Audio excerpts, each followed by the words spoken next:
স্বেচ্ছাসেবক দলের কেন্দ্রীয় সভাপতি ও গোপালগঞ্জ ৩ কোটালীপাড়া টুঙ্গিপাড়া আসনে বিএনপি মনোনীত প্রার্থী SM জিলানী বলেছেন, এই মাটিতে আমার জন্ম, আমি আপনাদের সন্তান।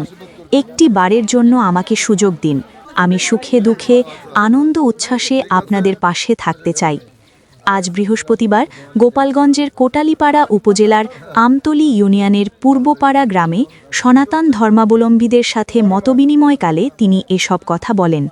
তিনি আরও বলেন, কোটালীপাড়া টুঙ্গিপাড়ার প্রতিটি পরিবারকে আমি আমার নিজের পরিবার মনে করি। এ এলাকার সকল মানুষ আমার কাছে সমান।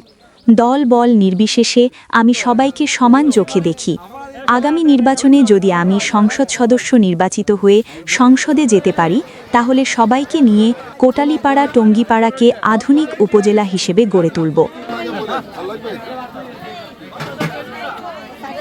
এ সময় কোটালীপাড়া উপজেলা বিএনপি সভাপতি SM মহিউদ্দিন, সাধারণ সম্পাদক আবুল বশার হাওলাদার, পৌর বিএনপি সভাপতি ইউসুফ আলী দারিয়া, সাধারণ সম্পাদক অলিউর রহমান হাওলাদার, বিএনপি নেতা মানিক হাওলাদার, নজরুল ইসলাম মহিন সহ বিপুল সংখ্যক বিএনপি ও সহযোগী সংগঠনের নেতৃবৃন্দ তার সাথে ছিলেন।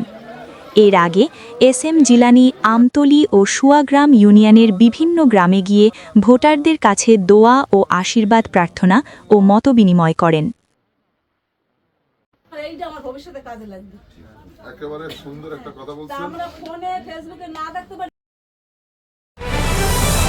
সান টেলিভিশন, দেশ জুড়ে খবরের আলো।